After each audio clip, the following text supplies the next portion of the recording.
Okay, folks, welcome to another presentation. Today we're going to be talking about the present value.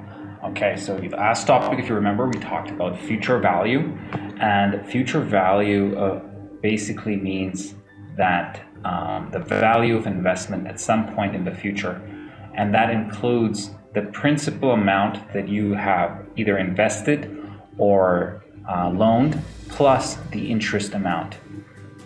And so the amount of interest and principal, you add them together, you get the future value, right?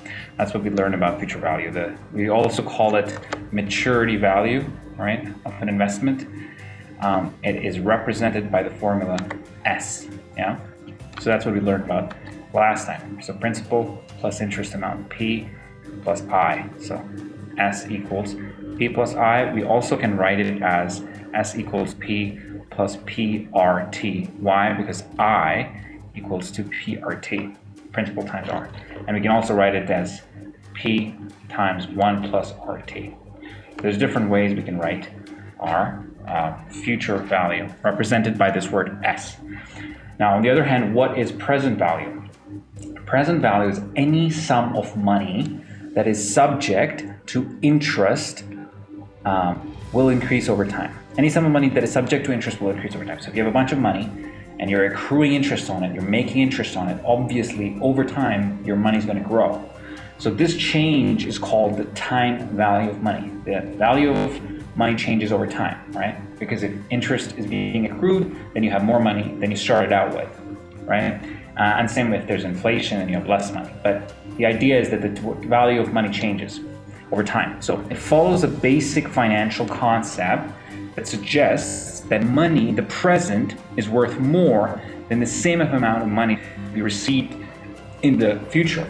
Okay, so if you have money today, in today's date, the same amount of money, like $10 today, is worth more than $10 in 3 years, because in 3 years, the potential earning capacity will be different, right? So in $10, you'll be able to buy less amount of goods. A basket of goods you can buy for $10 2 years from now, it's not going to be the same that you can buy from today.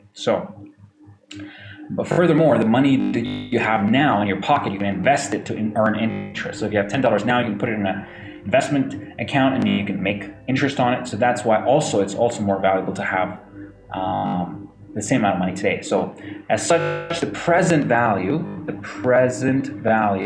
is the principal you need now in order to grow to that amount over a given period of time at a given rate of interest. So this is really the definition here. Don't worry if it doesn't make sense yet.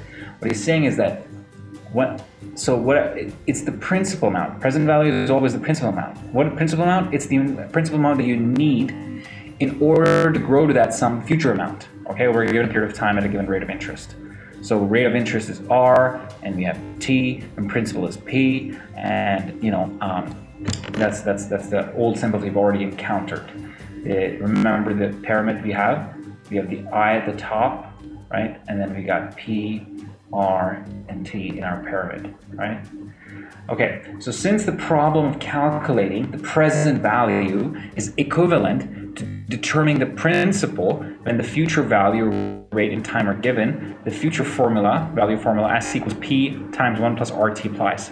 This is the formula here that we have listed here. So it's saying because calculating the present value is the same as determining the principal and the future value, rate, and time are given. So if you have S is given, and you have R, and you have T, right? Then finding out present value is the same as finding out the principal amount, okay? So if you find out the principal amount, you'll know how much the future value of something will be at a certain rate and time, at a rate of interest in a certain amount of time period. So because the problem of calculating the present value of an amount is one of frequently recurring problems in financial analysis, it is useful to rearrange the value formula and solve for P to obtain the present value formula. So basically she's just going to change this formula, reorganize it. So here we have S equals P1 plus RT, which is the same form as this formula. And now he divides both sides of the equation by 1 plus RT. Remember, when you divide both sides by the same thing, nothing changes, right? Because you are not sacrificing the integrity of the equation by dividing by the same thing. So we just divided 1 plus RT divided by 1 plus RT, right? And you end up getting this and this getting, canceling each other, and you're left with P equals S over 1 plus RT.